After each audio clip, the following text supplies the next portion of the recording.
And of course, we believe that the Bible teaches that God did not actualize the state of affairs of human moral evil, but that Adam and Eve actualized that state of affairs. So those are all important, but that left a lot of issues still unresolved, all right? And one of those issues is what we call the logical problem of evil.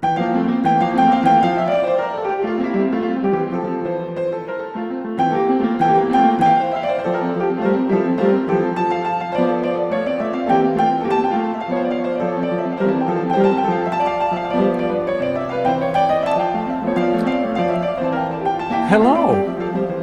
Welcome to this class of Persuasive Faith. I'm Rick Harvey, the teacher here in our local church. In this series of lessons, we are exploring the credibility of the Christian faith. If you find this lesson helpful, don't forget to hit the like button, and if you want to make sure you see future lessons, be sure to subscribe.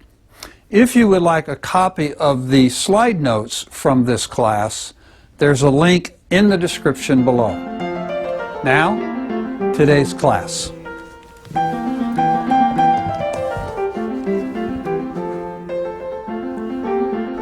So we are in our final three lessons in the general category of philosophy, and we're talking about the problem of evil. So last week we looked at some basic issues about evil, what evil is. We defined evil. Anybody want to venture a definition of evil for me? Something not good. Something not good. Okay. Is evil what is evil? Is it a thing? It is a substance? What is evil? We had a very technical term for it.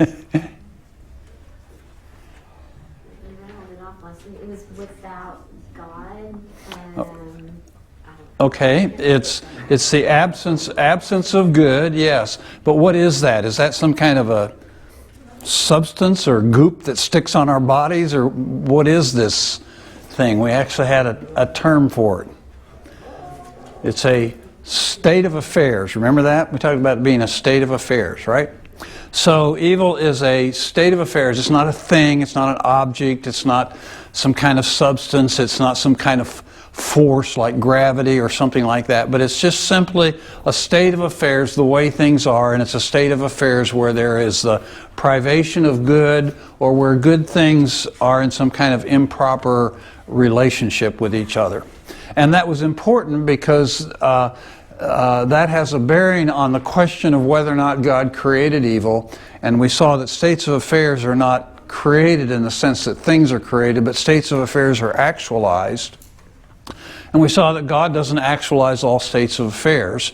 And for example, God did not actualize the state of affairs of His existence. He's always existed. And also we saw that humans can actualize states of affairs. We can do things that create a situation or a set of circumstances.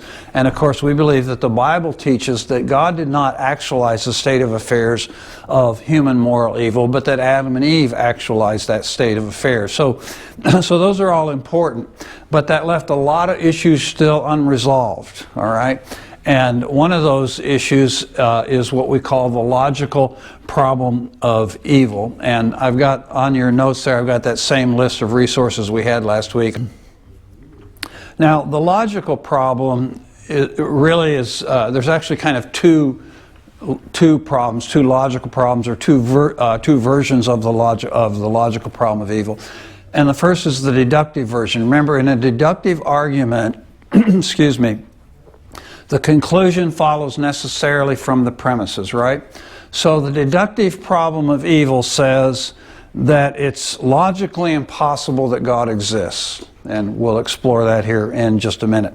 The second version, or the second way that people argue from the logical problem, would be inductively. And remember, in an inductive argument, the conclusion follows probably from the premises, okay? In the inductive version, the argument is simply that it's highly improbable that God exists. So one version of the argument is more emphatic, God doesn't exist. The inductive version is God probably doesn't exist, and we want to explore those. So first of all, the deductive version. And stated in a simple syllogistic form, we could state it like this. Premise number one, if God exists, He is omnipotent, omniscient, and perfectly good. So the person arguing from the deductive problem of evil that God doesn't exist starts with the premise of the Christian theistic view of God. So if there is a God, if there were a God, He would be the way we think of Him as Christian theists. He's omnipotent, He's omniscient, and He's perfectly good. We think a lot more about God than that, but that's what's relevant to the argument. Premise number two is that an omnipotent, omniscient, and perfectly good being would not permit evil to exist. And then premise number three is, as we established last week, evil does exist. All right.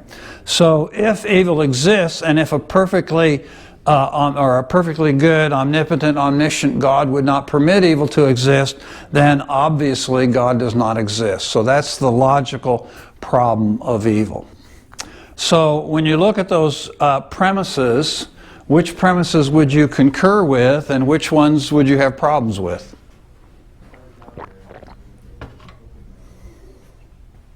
You're all being very cautious this morning. Would you agree with the first premise? Yes. You would, okay. Would you agree with the third premise? No. You don't agree that evil exists? No. The third premise? Oh, third. I'm sorry. I'm saying third, you're thinking second. I'm going American. We'll get back to the second one, okay. So you do agree evil exists? I guess. Okay, all right, okay. So obviously then, our problem would be with the second premise, right? There's something there in the second premise that we as Christians would have a problem with. But the question is, what is that? So that's what we want to explore. How would we, if somebody were presenting this argument to us, how would we explore with them the second premise and why we don't buy the second premise? And there are actually a couple different ways historically that Christians have tackled this problem. And the first one is by employing what's oftentimes called a theodicy.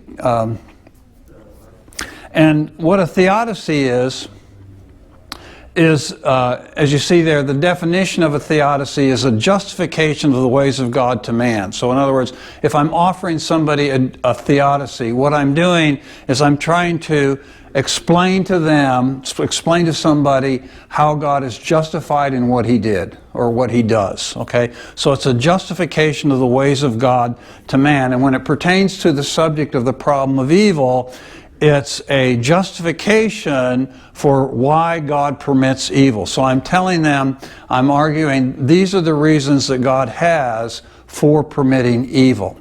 And this has been historically the way Christians, at least since the time of Augustine, probably before that, have sought to wrestle with the problem of evil.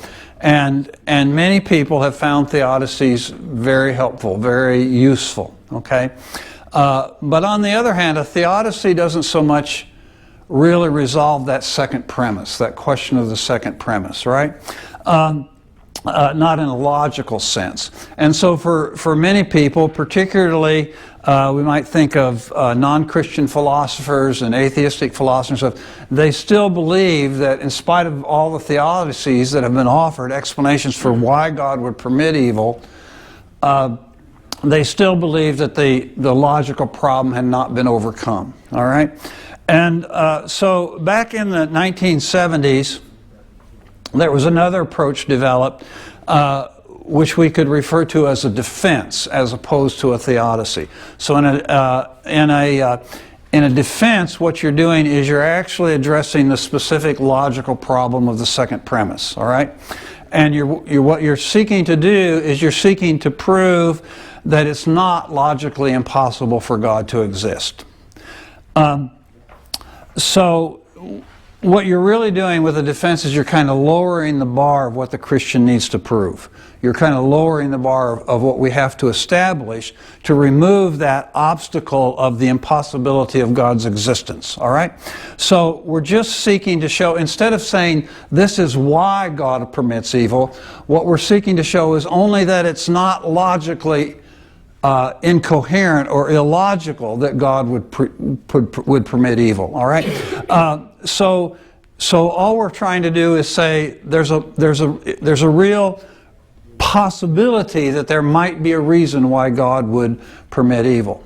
All right, so it's not an overt argument God does exist. What we're trying to remove is that obstacle of the logical argument that says He doesn't exist. So in one sense, we've kind of lowered the bar. And the guy who really broke the ground on this was a man by the name of Alvin Plantinga. He's a Christian philosopher. I've talked about him some before. He wrote the book God, Freedom, and Evil, which was really represented his groundbreaking research and study in this area.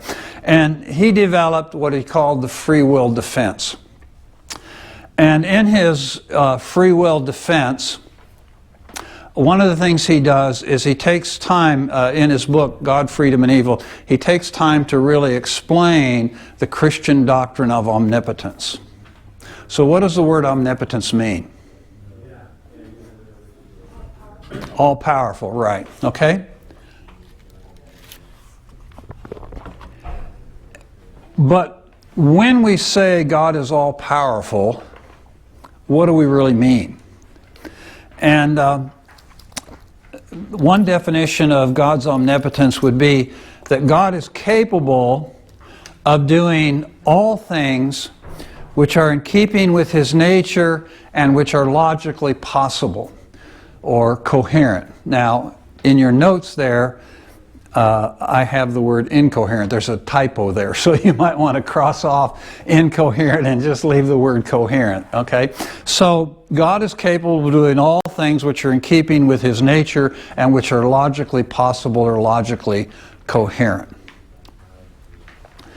So, we don't mean, when we talk about God being omnipotent, that God can just do anything. So we're not saying God can do anything. There are certain things that God cannot do. And we know that from Scripture, right? So what are some examples of what God can't do? Can't lie. He cannot lie. What else? Can't change. Pardon? He is what He is. God Oh, cannot change. Oh, okay. Okay, and He can't fail. He can't lie. We mentioned lie.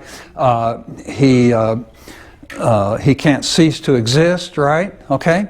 So there are any number of things that God cannot do because they would be contrary to His nature, right? And if He did them, then He would no longer be God, right?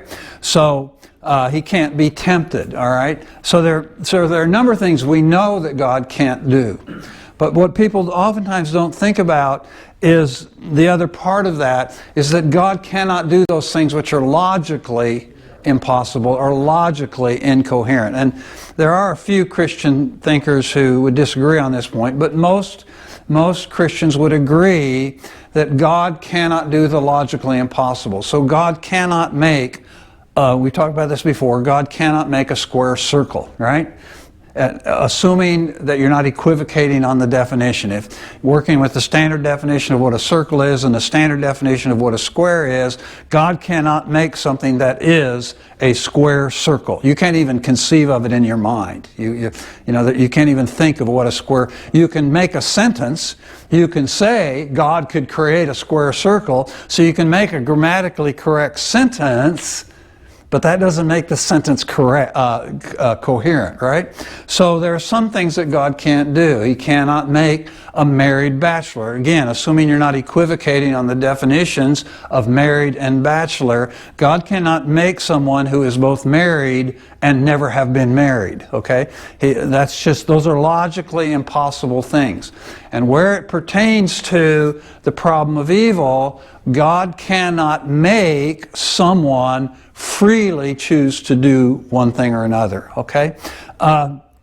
So if God is going to make someone do something, then they are not free to do that.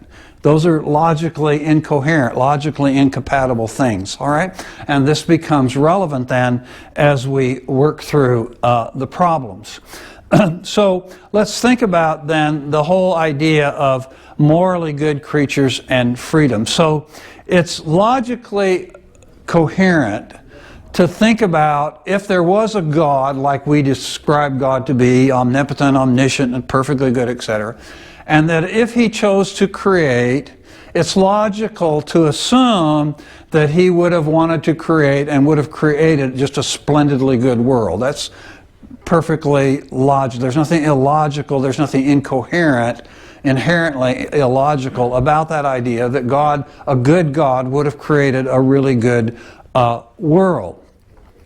And it's also logical to assume, or to believe, I should say, that as part of that creation, I have here as the pinnacle of creation, but it wouldn't even have to be the pinnacle of creation, it would just be part of the creation, that as part of that creation, that he would create creatures who are not only good in their physical aspects, that they're, remarkable bodies and that sort of thing, or even remarkable minds, but they would also be creatures that were capable of love and capable of what we think of as morally good actions.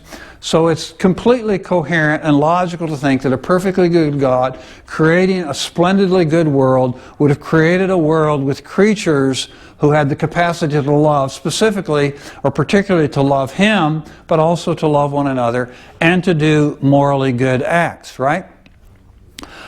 So they would have the capacity to lovingly relate to him and to one another, and they would be morally good, so that their actions of love and kindness and justice and that sort of thing, that those actions would have some kind of real significance to them. They would be morally significant actions, right? And we need to keep in mind too that really when we're talking about moral actions, we can't really separate that from the idea of the love of God, right? So you can't love God without morally good actions, because God is perfectly morally good, and so in order to love God, we would have to act in a morally good way. And Jesus brings that out, of course, in John. He says, "He who has my commandments and keeps them, he it is the one who loves me." So then it's completely logical, completely coherent to believe that a world with loving and morally good beings would be superior, would be a better world than a world that was a fantastic world but didn't have those kind of beings, okay? So there's nothing illogical, there's nothing incomprehensible or incoherent about the idea that a world with loving, morally good beings, creatures, would be superior to a world that was fantastic in every other way but didn't have those kind of creatures, right? So you might not agree, you might say, well, I don't think that's the case, but it's not logically impossible. And all we're trying to deal with here is the logic, all right? So what is necessary then to have someone who is both loving and who is morally good, or who does morally significant acts? And most of us would concede that actions which are causally determined, which we have no choice about, which just happen because of the laws of nature or whatever, that those don't exhibit love or moral significance, okay? So I'm going to brag about myself here for a minute, all right? So it's Christmas Eve. We've got family coming down to spend a few days with us, and so my wife, as housewives tend to be, is in the throes of trying to get the house ready for company that's coming in a few hours, right? And so I, in my very compassionate, loving way, go to my wife and I say to her, can I help? And which is really sticking my neck out because I'm not really sure I want to help, but I'm going to ask anyway, right? So, oh yes, you can vacuum the living room and the office and the master bedroom, okay? Okay, so I go and vacuum those rooms for her, right? Well, how many of you are familiar with a Roomba? You know what a Roomba is? Okay, it's one of those round automated vacuum cleaners, you know. It's got a little dock, you know, and it docks in that little, and then once a day it comes out automatically and goes around your room and vacuums your room automatically, and then comes back and docks and recharges and turns itself off, right? Well, ostensibly at least, my actions on Christmas Eve were loving acts. Because, you know, I cared for my wife and I cared for all the things she had to do and all that sort of thing. If we had a Roomba, which we don't, thankfully, but if we had a Roomba in our house that went around and did all that thing, the actions of the Roomba, because they are causally determined, would not be morally significant, or we wouldn't say, well, the Roomba was loving my wife and so it went out and vacuumed the carpets for her, okay? So causally determined acts don't entail love or moral significance. So then meaningful loving acts, acts that are truly meaningful, or meaningfully moral acts, acts that are truly praiseworthy, morally praiseworthy, have to have freedom. There has to be freedom involved. But we need to be careful what we're talking about when we're talking about freedom. All right? We're talking about something called libertarian freedom. All right? And this is very important for us to understand. So what do we mean by libertarian freedom? Well, libertarian freedom is a free action which is not determined by any prior external causes or conditions. Okay? So if you are making the choice, if you're making a free libertarian choice to do something, you have, as the agent, you have the power to do A or to do not A. Okay? You have I had the power to vacuum the carpets or not vacuum the carpets, right? It was a libertarian free choice, and there was nothing nothing that causally determined that I would do that. There was no exterior cause. Now there were influences, you know, there were things like the carpets needed vacuuming and my wife and so all these things are influenced, but they didn't determine. As somebody who believes in libertarian freedom, I believe ultimately the choice was completely mine. And although there were external influences, I could either yield to those influences or resist those influences, and I could make the decision, okay? That's libertarian freedom. But in contrast to that, you have a view of freedom called compatibilism. And a compatibilist view of freedom is called compatibilist because it's compatible with determinism. In other words, it's a view of freedom that determinists hold to. All right? Because all of us have the experience of feeling like we're free. And so a person who's a determinist has to explain, well, why do I feel like I'm free if I'm not really free? All right? And their way of explaining it is compatibilism. And so under compatibilism, the understanding is that an agent is acting freely if they're acting according to their desires. So if you do what you want to do, you're acting freely. Okay? Well, that all sounds well and good on the surface until you realize that for the determinist, remember his view of freedom is compatible with his determinism. To the determinist he says, well, you're acting according to your desires, but your desires have been determined. Okay?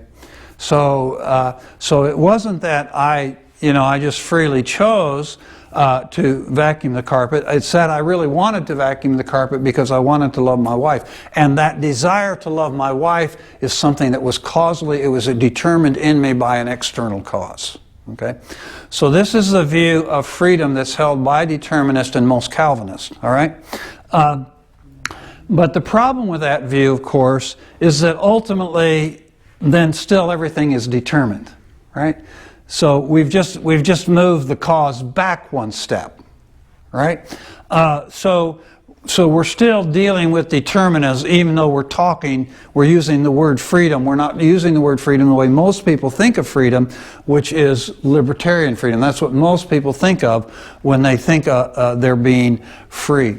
And so the theologian John Feinberg makes this point. He says, moral praise and blame can only be correctly assessed only to someone who acts freely. So we can't assign blame, or we can't give praise to someone for their actions unless they are in fact acting freely. I don't praise my Roomba, which again I don't have, but if I had one and I'm sitting on the couch and it comes by and sweeps under my feet, and sweeps me off my feet, I don't know what, but then when it goes back and docks in its little dock over there in the corner of the living room, I don't go, oh, thank you, that was so kind of you to do that, right? I don't do that. I don't give praise or blame to things or to people who act determinedly, only if they act freely.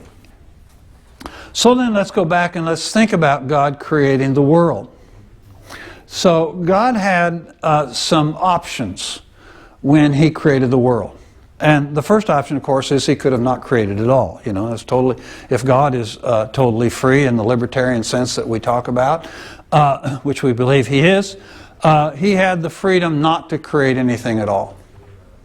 Or He could have created a very splendid, very spectacular world, but one which had no potential for evil. There was no possibility that there would be any evil in it at all. And this, of course, is what the person arguing the logical problem of evil is suggesting he should have done. He should have created a world with no potential for evil. But that would mean that He couldn't put creatures in that world which possess the capacity to love and do good. Because if He created creatures who had the capacity to love and do good, they would have to be free to do that or not do that. Okay? So if He were going to create a world without the potential to do evil, He would have to create a world without creatures who have the potential to do good and to love. Or His third option would be to create, again, a very splendid, wonderful world, but one that had creatures who had the capacity to love and to do morally significant acts, okay? But if He did that, if He introduced those kind of creatures into the world, He would have to have introduced the possibility that they would choose to do otherwise. He would have to introduce the potential of evil. All right? And of course, according to Christian theology, we believe that God made the third choice, so that He created a world with beings capable of love and free moral actions, and then in order to give them the choice, He endowed the tree of the knowledge of good and evil, or I should say He endowed the eating of the fruit from the tree of the knowledge of good and evil with moral significance. Okay? So this is important for us to understand about the tree of the knowledge of good and evil. When I grew up, God said, don't eat of the tree, because as soon as you eat of the tree, you're going to have this knowledge of good. I'm thinking in my mind, there's something inherent in the tree that's going to give people the knowledge. There's something in the juice and the apple or the orange, whatever it was. We, of course, don't know what kind of tree it was. But in the fruit of the tree, in the juice or in the meat or something in the fruit, there was something in there, in the material of it, that would give them the knowledge of good and evil. But that's not true.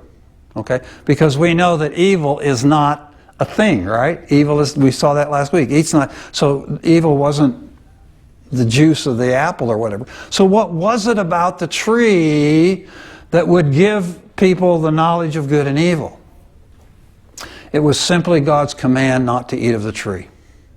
All right? So I don't know if there was anything special about the tree or not, other than simply the fact that God said, you shall not eat of the tree. And when God said, you shall not eat of the tree, He gave to them an option. And they were then free to choose whether they would love God and not eat of the tree, or whether they would fail to love God and love themselves more than God and eat of the tree. Okay? And of course, we know how that story unfolded. So God chose to create a world with the immeasurable good of love and morally significant actions instead of a world without evil, but basically only robots. All right? So that is, we believe, the choice that God made. Now the question arises, was He justified in making that choice? Was God justified in creating a world with the potential for evil? Because we know He could have. He could have created a world without the potential for evil. It wouldn't have had us as we are, okay? But it would have been a world without the potential of evil. And the question is it ever morally justifiable to actualize a situation where there's a potential for evil? Would God ever be justified? Would we ever be justified in doing anything that would create, however good the thing is we're doing, it would create the potential for evil? And the suggestion is God should never have created a world that had the potential for evil. But we don't believe that.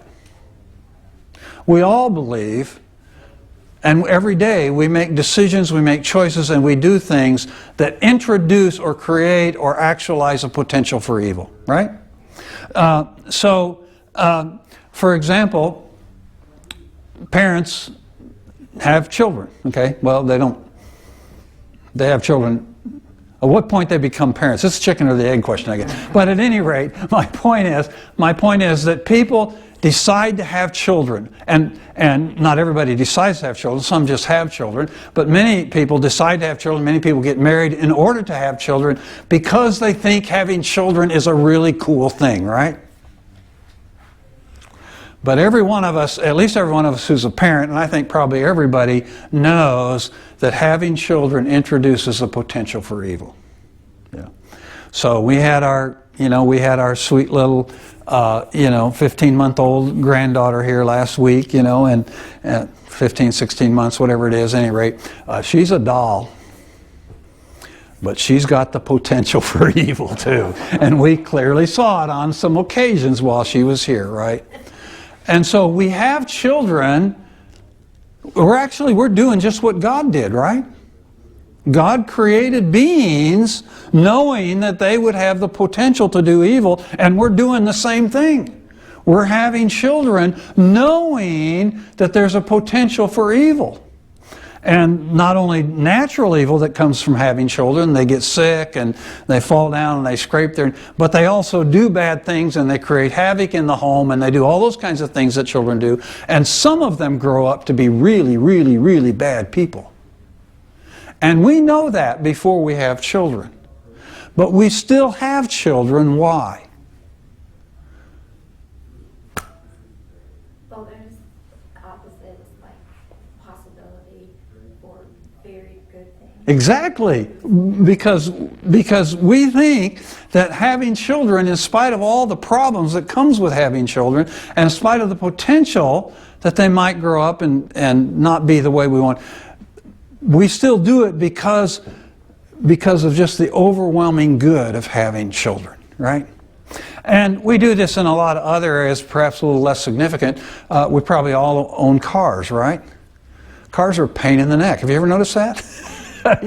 They just introduce all kinds of problems in our life. We have to pay the payment on the car every month if you finance it, and you have to pay for repairs when the radiator blows, and then you back out of the driveway and you back into the neighbor's car, and then you got damages you have to pay, and sometimes cars cause serious or cars. The reality of having cars, you have accidents and people get injured. Sometimes very seriously injured. People get killed. Sometimes automobiles are used for terrible crimes, right? So there's a tremendous potential in this whole thing about having cars and owning cars and driving cars, and yet we do it every day. And every day when we go out and get in the car, we know we're introducing into the world a potential for evil, but we do it.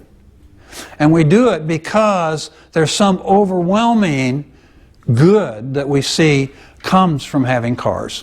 Or even take athletics.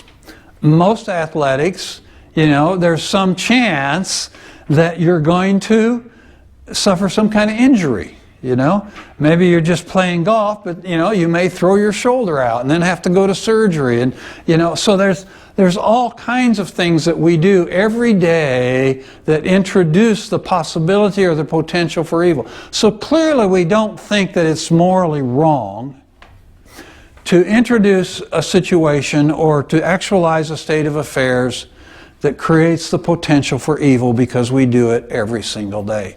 So similarly with God, we shouldn't assume that with God He would be unjustified in creating a situation with the potential for evil. So it's illogical to believe that a perfectly good, omnipotent, omniscient God would how did I say that? It would be illogical to think that He wouldn't be justified, because we think that in normal situations there are many situations in which beings are justified in creating something that introduces the potential for evil. Okay? So going back then and thinking about Alvin Plantinga's free will defense, he concluded that it's logically possible that an omniscient, omnipotent, and perfectly good God would create a world with beings capable of love and moral act. Now, we're not saying He did, right? We're just saying it's logically possible. We're just defeating the second premise. That's all we're doing, okay? So the second premise fails, because it is logically coherent to believe that a perfectly good God would create a world with free beings capable of love, and it was logically impossible for God to create that kind of a world without the potential for evil. So that's all we're saying. We're not saying He did that. All we're doing is we're undermining the logical argument against the existence of God. That's all we're doing, okay? We're not establishing that He does exist. We're just showing that your argument that He couldn't exist fails. And in fact, Plantinga's argument was really remarkably successful. So for many centuries, philosophers believed that this was an insurmountable obstacle to theism. But with Plantinga's argument that he presented in, like I say, he first introduced it in the 1970s, it was a very persuasive argument, so that even atheist philosophers like J.L. Mackie, who at the time was one of the leading proponents of the problem of evil as an argument against God's existence, finally conceded, he says, that the logical argument does not, after all, show that the central doctrines of theism are logically inconsistent with one another. And then another atheist philosopher, William Rowe, who just recently died here just a few years ago, said, indeed, there is a fairly compelling argument for the view that the existence of evil is logically consistent with the theistic God.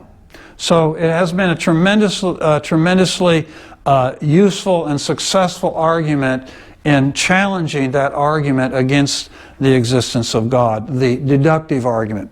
But we still have the inductive problem to wrestle with.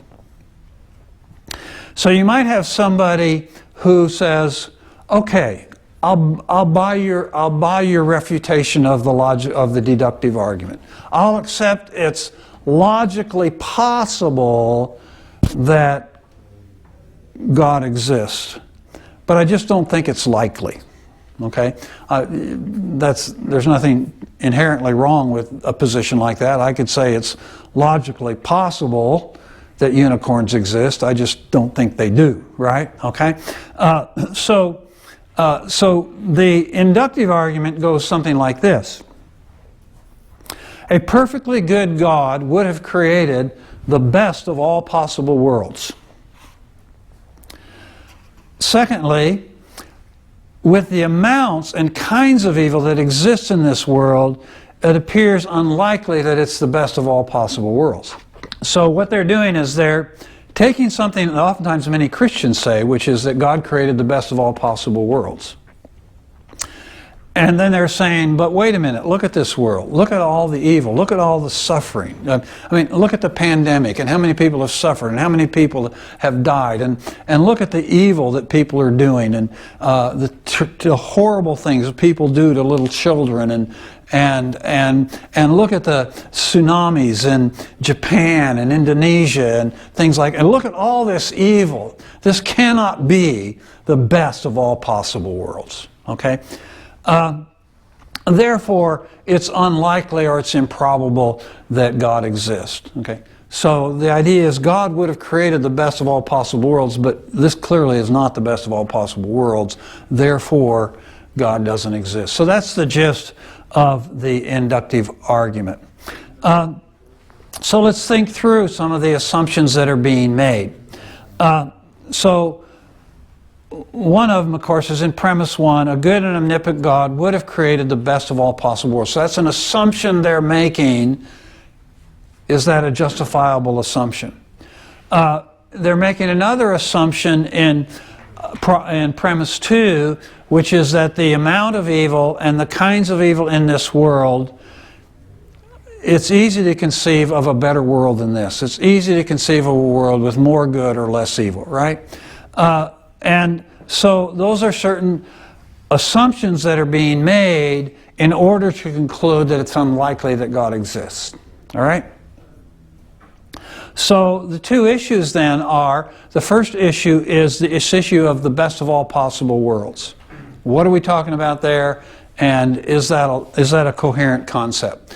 And then the second one is the question of probabilities. And we can tackle the inductive problem by addressing either one or both of these issues. Okay? So let's take the best of all possible worlds. Now I've heard and I've read Christian theologians and stuff say, well, yes, this world has evil in it, but this is the best of all possible worlds God could create. Okay? But there's a problem with that, and I reject it. Plantinga himself rejects it, and he demonstrates that the whole idea of the best of all possible worlds is an illogical concept. Okay? It's not a concept that works. All right? And for a couple of reasons. One is, how much good is necessary to qualify as the best possible world? Okay? How much good? So you say, well, you know, God's going to make the best possible island. Well, what would make the best possible island the best possible island? Well, you know, it has so many trees and it has sandy beaches and it has all, you know. Well, what if it had more sandy beaches? What if it had more beautiful palm trees? What if it had less wind or a little more wind, right? So the question is, how much good would be necessary to qualify a world as the best of all possible worlds? We have no idea, right? Secondly, how much evil can be allowed in a world before it is no longer the best of all possible worlds? So if God created the best of all possible worlds, well, wait a minute. What if one less person died of COVID this year? Wouldn't that make it a better world? And would that really have upset the whole balance of things? Right?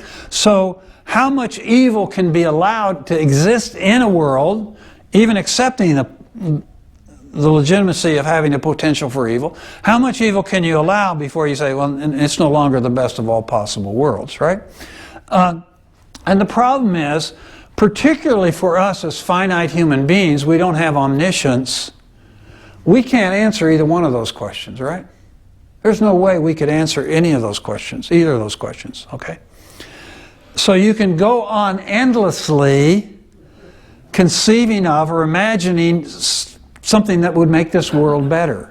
Maybe if we had more beautiful artists, you know, or maybe if we had 3 more gardens in the world, or so there's all kinds of things we can imagine that would make the world better. You know, it'd be a better world if I made twice as much money as I make, right? That'd be a better world. It'd be a better world if there were no poor people in the world. You know, everybody in the world had the same amount of money or whatever. You know, if you're a socialist, whatever.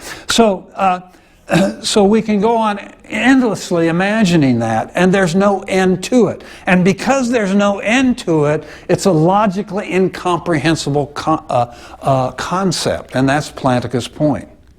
So that even though, and I will concede that there are Christian theologians who do argue that this is the best of all possible worlds, I would agree with Plantinga. It's an incoherent concept. There's no way to establish, particularly from our limited perspective, what makes a world the best of all possible worlds. So that's the problem with the first argument. How would somebody ever argue that this is not the best of all possible worlds? The second problem with the inductive argument has to do with probabilities. And the issue with probabilities is they say it's improbable because of all the evil that exists. So I concede that some evil, you could have some evil, but not the kinds of evil that we have, and not the extent of it and how much we have. And so therefore, given the kinds and the amounts of evil, it's just improbable that God exists. But then the question comes up, probable with respect to what? You see, the only way you can assess the probability of something is if you know all the relevant background information. Okay? So, for example, take an individual by the name of John, and I ask you the question, what is the probability that John will become a medical doctor? Would anybody like to give me a probability of John becoming a medical doctor? 1 in 5,000.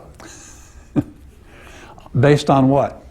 The number of medical doctors in the world and the number of people named John? Actually, it's about 1 in 100. Wait, how do you spell John? But we're not talking. But we're talking about a specific individual, and the problem is you don't know anything about this individual, right? So it's possible. It's possible that John is in the first grade in elementary school, and his inclinations are towards maybe art and creating things and all that sort of thing, and he's not real disciplined when it comes to his mathematics and things like that, okay? So that could be the John I'm talking about. Or maybe it's the John I'm talking about who graduated summa cum laude from Yale, and in biophysics or something like that. And he's now in his second year of medical school. Now if I ask you what is the probability he will be a doctor, I have different background information, right? So for one, I might say it's 1 in 5,000 or 1 in 100 or whatever it is, right? Or the other one, I might say, well, it's about 95% certain this guy's going to be a doctor unless he falls off a cliff or something, right? Okay? So you have to know the background information before you can say something is probable or not, okay? But,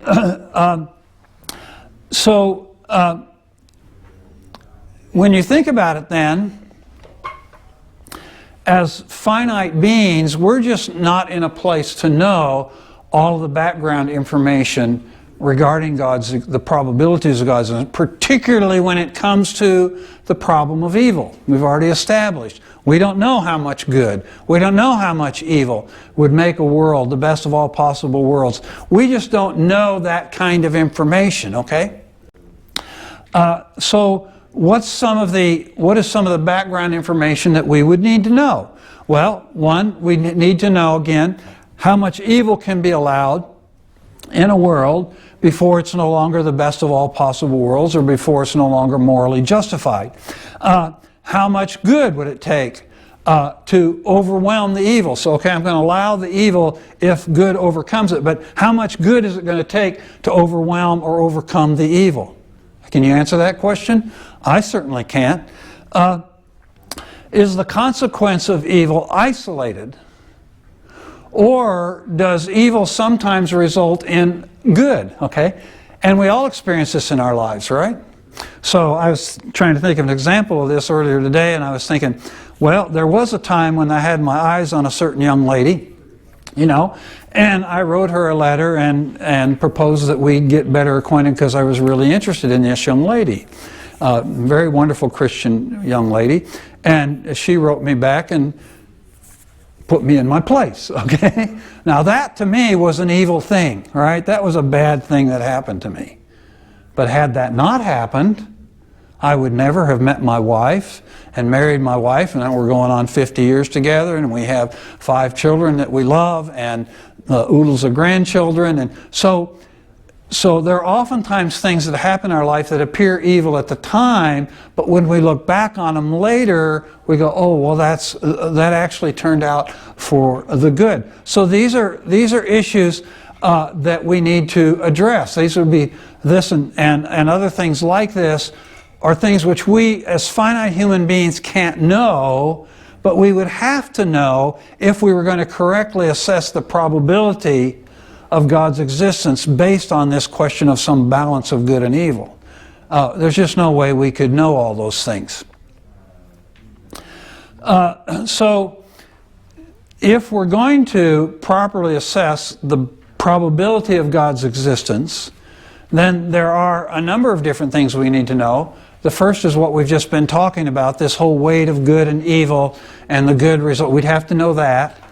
But the other parts of the background information we have to factor in are things we've already talked about, like the teleological evidence, the ontological evidence, and the cosmological evidence, and the evidence from morality, all right? And even the evidence from evil. Okay? So I've alluded to this several times already, that evil is in fact an argument for the existence of God, because it's very difficult to conceive of how there could even be such a thing as evil, how we could ever assess that something is evil unless there were an objective good source, an objective transcendent source of good by which we measure evil. And that, of course, would be God.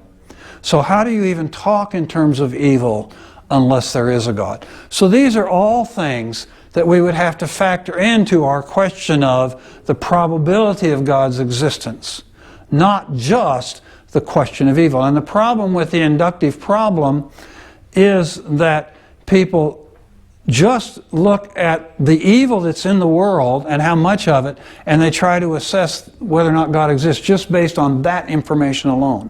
They don't factor in all the good. They don't factor in the teleological evidence, the ontological evidence, or the evidence from beauty, or all these other things that we've talked about, arguments for the existence of God. Okay?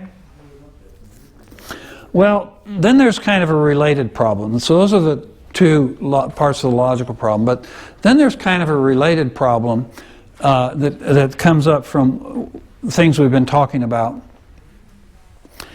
And that is there some purpose in evil? Okay? And the reason this comes up is because it seems to come clear that God in Scripture allows some evil to happen, but He prevents other evil, right? That's very clear. So He allowed He allowed the Israelites to suffer under slavery in Egypt for 400 years. So He allowed that evil. But on the other hand, He prevented the evil of them being destroyed by the Egyptians in the wilderness by delivering them through the Red Sea, right? So we see many, many, many cases in Scripture where God permits evil, and we see many, many, many cases where He prevents evil, sometimes supernaturally, right? So this would imply that God has some purpose at work, that there's, assuming that God's not just stupid or arbitrary, this would imply that there is some purpose at work, even with the presence of evil. And we'll explore more of this, in fact, next week when we get into the experiential problem and how do we help people who are actually going through evil and experiencing evil. We'll explore more of this. But just think about some of the things, some of the good things, some of the values, some of the things we really praise and admire that only exist because evil exists. Okay? So, for example, you could only have courage, and we think courage is a great thing, right? But you can only have courage when there is danger, right?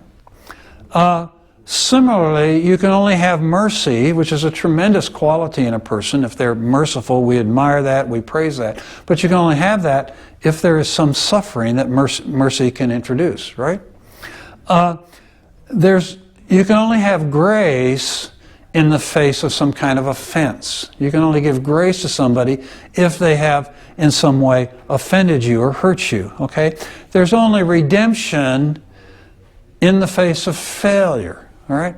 So these are all things that given a fallen world, there are some things that we can only see, we can only observe, some values, some traits in people, and even in God, that we can only see and observe if we live in a fallen world. All right? So actually, the fallenness of the world actually opens up a whole door of good things that we would not be able to experience had it not been for us living in a fallen world. Okay?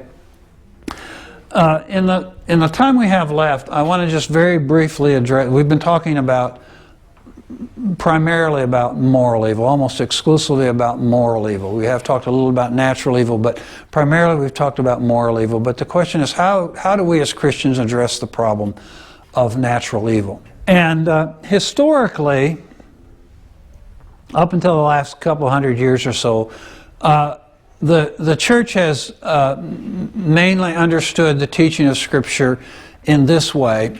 One is that the earth, the whole cosmos, is in a fallen condition, and that this is a result of sin, either of man's sin or of the sin of the angels, and then subsequently man's sin. So the existence of natural evil in the world, death among animals, earthquakes, tornadoes, all those sorts of things, typically were understood to be the result of sin, either the angels or man. So, for example, in Romans 6 it says the whole creation was subjected to futility. In Genesis 3, God talks about the ground being cursed because of an Adam and Eve's sin. All right? So historically, the church has understood this to mean that natural evil in the world is the consequence and happened after the fall. Usually after the fall of Adam and Eve. And then the idea that Scripture teaches is that when humans are redeemed, at the end of time, when mankind is redeemed, God is also going to redeem the creation. Okay? So the whole creation groans and travails in pain together, awaiting the redemption of the sons of God, Paul tells us in Romans, right? However, there are some challenges to that understanding, and those arise from the development of modern science in the last couple hundred years. All right. So the question that arises is, how old is the earth, right? And there are, among bona fide, believing, confessing Christians who believe in the authority and inerrancy of Scripture, there are two camps, very generally speaking. There are those who believe that the earth is very old and the cosmos very old, like science today is telling us. And there are those who believe that science is mistaken and that the earth is very young, just a few thousand years old. Okay? So the question would be, if you were an old earth creationist, how would you deal with the problem of natural evil? And there are a couple approaches that I've come across that old earth creationists take. And again, I'm talking about people who believe the Bible, people who believe the Bible is inspired by God, that it's inerrant and that sort of thing. How do they understand this question of the existence of natural evil, things like earthquakes and tornadoes and tsunamis and all that sort of thing, and even animal death before the fall of Adam and Eve, whenever that occurred? And the argument is with some, well, that God did not actually create a perfect paradise, that the earth and the cosmos wasn't perfect in the sense that we think of perfection without any natural evil, that wasn't what God was doing. What He was doing was He was fulfilling a perfect purpose. Okay, so it wasn't that He created a perfect paradigm; it's that He had a perfect purpose that He was carrying out. All right. The challenge that the person who holds this position would then need to answer is, this appears to run counter to the historic view of the church, that natural evil follows the event of the fall. Okay? And so, if a person is going to hold this position, then they've got to be able to answer this question: how does their view fit with how the church has historically understood Scripture? There's another view that you get from old earth creationists, and I believe William Dembski is the chief proponent of this, and I've read his argument in one of his books. What he calls the retroactive effect of the fall. So again, Dembski is a committed evangelical Christian, committed to the truthfulness and the faithfulness of Scripture and that sort of thing. And he wrestles with this problem of the existence of natural evil by pointing out that God transcends time. So with God, time is not an issue, according to him. And so that God allowed evil in the world as a consequence of man's sins. Because man sinned, he allowed evil, but because God transcends time, from God's perspective, he just allowed it. From our perspective, it happened before the fall. Okay? So his argument is that in God is still allowing evil as a consequence of sin, but because God transcends time, it happens before the fall as far from our perspective, or how we see it. And of course, there are a couple challenges to this view that a person who holds this view needs to be able to answer, and that is that, where do you get this from the text? How do you see this in Scripture? Where in the text of Scripture does this idea of natural evil occurring before the fall present itself? And then the second question is, for Adam and Eve, we don't know how long they lived before the fall, okay? So you read Genesis and it looks like it happened immediately, but we don't know that. It could have happened the next week, it could happen next month, it could happen next year. They could have lived 50 years before the fall. We don't know how long Adam and Eve lived before the fall, okay? So the question is, when they were living, before they sinned, they saw all this animal death and everything around them, all this animal suffering. How would they have understood that as being a consequence of their sin if they had not yet sinned, right? So these are the challenges that I see to this view. Then when we come to the young earth creationist view, okay, the view is that all natural evil is the result of the fall and occurred after the advent of sin. So that's the typical young earth view, and I'm sure there are exceptions to that, but most young earth creationists, that is how they would view it, okay?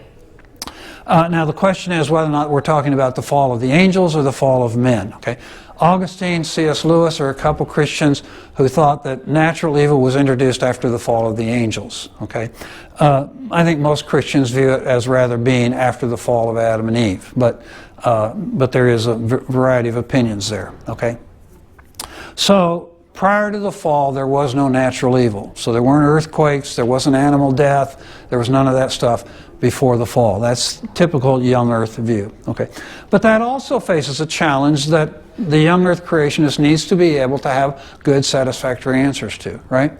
And that is that it faces the challenge of modern or contemporary science. And I stress the word contemporary, because science changes its opinion all the time about things, right? So, but the way where contemporary science is now, according to contemporary science, natural evil is a necessary element of the way the world is, and the world couldn't be the way it is if there weren't the kind of things that we think of, things like bacteria and all those kind of things that go together to make up what we think of as natural evil in the world. So how am I, if I'm a young earth creationist, how am I going to answer that problem? So the big problem that we face, the big logical problem we face with evil is the logical problem, as I discussed earlier, as it pertains to human moral evil. That's the biggie. Okay?